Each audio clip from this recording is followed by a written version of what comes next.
Oh, there he goes, clickety clacking. Hello. So thank you for joining me on my live. My name is Jen. I'm a VSG athlete. I had my VSG surgery in March of 2021. You hear the clacking, it's my dog. We need to trim his nails. He's just putzing. So yeah, today I wanted to go over some information about long distance running after you've had the VSG surgery. So used to run before I had the surgery. I would do 6 miles a few times a week, and it was a struggle, but I was able to get it done. So we'll go over some of the differences between like back then versus now, but let's go into some questions. So I do have a question from Crystal S. She says, how do you stay hydrated? It seems like a lot of folks have trouble staying hydrated after VSG. This is something that I definitely dealt with in the very beginning of it. I went out too fast, for lack of better words. I have had to have one, I forgot what you call it, but when they put the IV in you, like I had to go to the doctor because that's how dehydrated I got myself. I just put in too many miles and didn't get enough liquids in me. So that was within the first like 3 months of me starting out after I got the okay to run again. Since then, I make sure I drink water constantly. When I'm running, I have water with something called like essential minerals. And then I use, let me show you here. I use a liquid IV. It's gone. I don't know. Maybe someone can help me get one from the cupboard. But it's a packet. Put it in water, shake it all about, and I choose the one that's like a tangerine flavor. It's really, really good, and it helps. You know, I don't sweat as much now as I did when I was heavier, but this is the liquid IV. The light's a little bright on there, but anyhow, one packet in a bottle of water, and it's amazing. So that's how I stay hydrated. Water all day, that after my runs, and water during the runs. So yeah.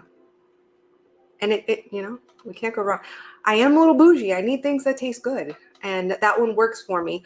Also, I did have to do some trial and errors. There are things out there like Noon, for example, is really great for some people. But for me, it tends to just kind of slosh around in my tiny tummy. And it makes me get like a little bloated. My fingers get swollen, and it's just not a good feeling. So lesson learned with that. It's just not for me. And I think there's another one called like Electrolyte. That one, same kind of thing as Noon. They are great brands, but for me, it doesn't sit well. So liquid IV was the way to go. All right, let's go into the next. So knowing Nia had asked, or she says, I'm 6 months out and want to start running, but I have a knee which needs surgery. Any advice on how to get around that until after my knee surgery?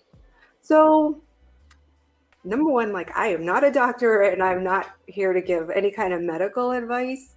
But for me, one of my knees, it has like a little bit of arthritis in it. So it hurts a little when I run. A few times I've worn like a stretchy kind of knee brace. This way it doesn't feel like there's an anaconda around my knee and it's being strangled. It holds it well enough for my knee to feel good while I'm running. I also take Tylenol on most runs. I'll do a couple Tylenol right before and kind of let that soak in. But I mean, I've maybe Nia, like use some ellipticals.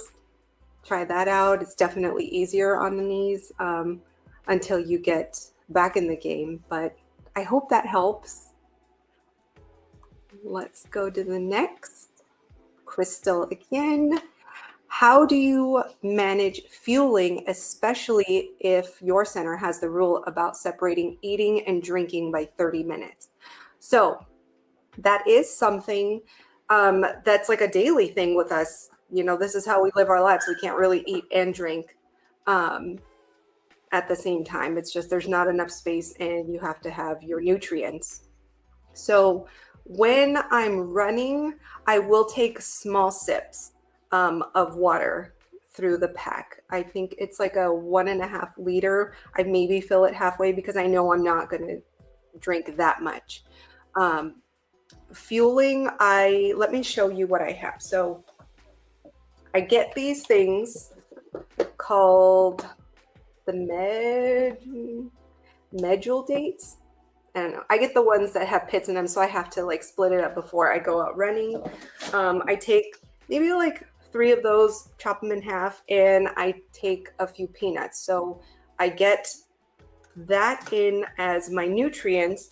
I pop them in a little baggie, and this way it's easy for me to get in and out while I'm running, because you can't just stop and, you know, refuel. At least for me, you can, but I choose not to. I choose to keep on going. So I have my pack, and I pop the baggie of my fuel in there. I didn't put my water thing in here to show you, but I have a little straw thing that comes out, hooks, and while I'm running, I just pop it off, take a sip, hook it back on. Everything is there ready to go. So I'm not drinking and then taking the eating the peanuts and the dates at the same time. I start getting into those once I'm about like 4 miles in, maybe 5. If I'm feeling pretty good, then I'll do it at like mile 7. So it's not immediate. And the water sips happen maybe every 1.5 miles. And I know if I start feeling like, let's say I'm into mile 8 and I've had those dates and peanuts, I may take a little sip to kind of help wash it down. But you can feel like when you're full, when things are filling up in there. So I don't overdo it. And sometimes I'll just have to kind of like wet my mouth. So take a swig, swish it around, and then politely spit it out off to the side. I'm very careful when I'm running with our training group, because that would be gross. I wouldn't want to spit on anyone. So that's how I manage it. All right, now, Crystal, I love all your questions. You are amazing. Thank you. So have you had trouble with loose skin causing rashes while you run? Thankfully, no, not yet. I do have this loose skin, but luckily, no, there's no rashes, there's no chafing. Everything's been pretty good. And I run like in the summer, I run in a sports bra. As it gets colder, I'll put on a tank or a shirt, but skin is still, touching itself underneath, and I haven't had any issues there. But there are things like Body Glide that can help. And I don't wear shorts when I run because of the inner thighs. They always rubbed. And I learned that the hard way when I was a little kid. Chafing turns into like redness, and it burns, and you can't even put water. So I just wear leggings and I'm good. Nothing with the stomach yet so far. Do you use anything other than compression wear? I don't. I just use the compression leggings and a sports bra, like a semi-fitted or like a fitted or tight sports bra. I don't like anything moving around with that because it makes me feel like I'm spinning, and then I run in a squiggle, and it doesn't feel good, and I'm sure it's not cute. So that's where I am. All right, let's go. How is running easier, better, or more enjoyable after weight loss with VSG? So it's a lot more enjoyable. And I'm definitely feeling the comparisons now that I am getting better, for lack of better words. Like I'm following this training plan. I'm getting faster. I'm feeling more confident in what I'm doing. And, you have to train slow a lot of the days to be able to run faster, in the long run. And some of these slow runs where you have to do warm ups and it's like a 15-minute pace. And I'm thinking, oh my gosh, I remember when I was doing like a 17-minute pace at my heaviest, and that was all out like running. That was pushing it so hard. That was like, oh my gosh, I don't think I'm gonna make this. And now doing those other times, I'm like, this is really nice. I remember feeling so awful physically back then versus now it feels good. It feels really, really good to be able to go faster. And, my goal is to keep getting faster. I want to be with those 7-minute mile people. The fastest I can do right now in a shorter like length is like 9.5, maybe 9 minutes if I really push it. But overall, it's great. Now, I do have some things that I still have to work with. Like I get activity-induced asthma. So, it's easier to manage now that I'm not so heavy, but it's still there. There's different things that I have um, to work with, and that's okay. It's all part of the process. I'm gonna roll with it, and I feel really great about it. So, yeah, that's how it is more enjoyable. It's easier and it's better. So all of the above, Crystal. But yeah, I just wanted to go over this with you guys and show you that it can be done. There's a lot of it that's physical. There's a lot of it that's mental. And sorry if I'm shivering. I'm just like cold. But it's absolutely worth it. And I think if you really set your mind to it, your body will follow. And yeah, if I'll put out another video. I think I have some things here. Let me go back to the nutrition thing for a second. So I'll put some links up on my videos, but like this also is one of my fuels that I forgot to show. So it's called Boom Energy Gel. And it's really easy, rip off the top. I have those pockets in my vest, so I'll just tuck it in there unless I'm in a race. They have trash cans, but this is amazing. It has a little bit of caffeine in it, but it also has those carbohydrates that'll keep you going throughout. Yeah, I also, again, my trusty inhaler, that comes with me always, not just the beginning of the run. I keep it on me just in case, I start feeling like I'm breathing through a straw. And I started these salt stick. So it's not really like a salt stick, which would be gross, but they're little caplets. And there's 3 in here.